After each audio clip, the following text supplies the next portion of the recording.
Tapat, totoo, tago sa puso ng masa, ito ang inig ng bawat Pilipino.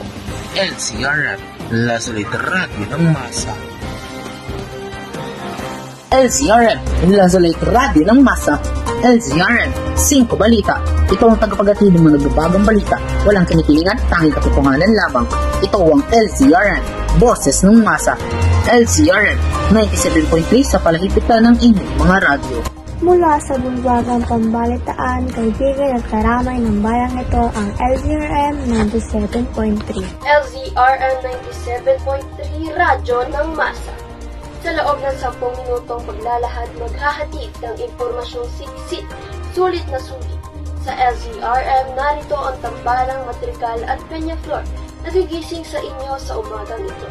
Magandang umaga, kabalita. Ang oras natin yan ay 45 minuto, makalipas ang alas 7 ng umaga, araw ng Sabado, ika-2 ng Agosto, taong 2025. LZRM, Lazalit Radio ng Masa. LZRM 5 Balita. Ako po ang iyong lingkod, Madrigal. Bahagyaan mo natin ihinto ang programa upang magandaan ng isang mahalagang ulat mula sa ating tagapagkulat na si Peñaflor na nasa probinsya ng Cavite. Maraming salamat, Madrigal. Narito isang ulat kaugnay sa kasalukuyang kalagayan ng kita ng mga mamamayang Pilipino. Ang balitang ito ay hatid sa inyo ng LZRM. Noong Nobyembre 29 taong 2024, Pilipinas, maaari nang ituring na upper middle income country sa taong 2025 ayon kay NEDA o National Economics and Development Authority. Pero sabi ng isang grupo, hindi niyan sinasalamin ng tunay na kinikita ng maraming Pilipino base sa kanilang pag-aaral. At ito ang balita mula ngayon, mula rito sa Imus, Cavite. Ako si Juan Peñaflor, nag-uula. Salamat kaibigan, magbabalik pa ang estasyong ito matapos ang munting patalastas. Magandang umaga, kabalita. Ang economics ay ang pag-aaral kung paano ginagamit ng mga lipunan ang mga kakaunting mapagkukunan upang makagawa ng mga produkto at serbisyo at ipamahagi ang mga ito sa mga tao. Sinasaliksik nito kung paano gumagawa ng mga pagpipilian ang mga individual, negosyo at pamahalaan upang matagunan ang walang limitasyon, mga kagustuhan na may limitadong pagkukunan. Nga naman, alamin natin ang pagkonsumo. Pagkonsumo. Ito ay tumutukoy sa paggamit ng taong produksyon o serbisyo, pagbili ng produkto at serbisyo para tugunan ang kanilang pangangailangan at kagustuhan. Meron naman tayong iba't ibang salik ng pagkonsumo. Ito ay ang mga pagbaba ng presyo, kita, mga inaasahan, pagkakautang, at demonstration effect. Pero tayo ay nagpo-focus sa kita. Ano ba ang kita? Kita ay nagdidikta sa anong paraan ng pagkonsumong gagawin ng isang tao. Kapag lumaki ang kita, ay lumalaki din ang kakayahan niya na bumili ng produkto o serbisyo. Sabi nga ni Ernest Engel, ekonomistang Aleman, batay sa law of consumption, malaking porsyento ng kita ng tao ang inilalaan sa pagkonsumo ng mga pangunahing pangangailangan tulad ng pagkain.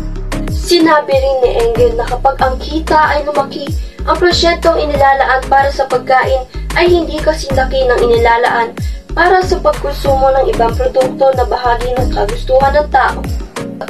Ito ang pagpapatunay kung paano binibigyang pansin ng tao ang pagbili ng pangunahing pangangailangan at kagustuhan.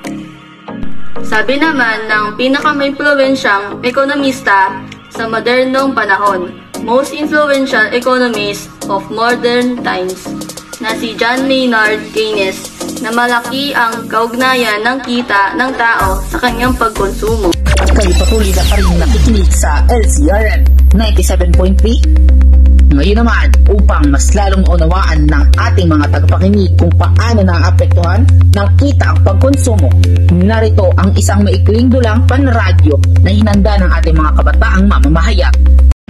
Hay naku, kahit gusto na sanang bilhan ang bagong si Junior, hindi talaga kaya ng kita ko. Tumaas na naman ang gasolina eh. Ganyan talaga, Mang Rodel. Ako nga ngayon lang ulit nakapag-grocery ng buo. Lumaki kasi yung kita ko ngayong buwan eh. Maraming orders sa online delivery. Tika pa, sa totoo lang, kapag maliit ang kita, kailangan unahin ng bigas, kuryente at tubig.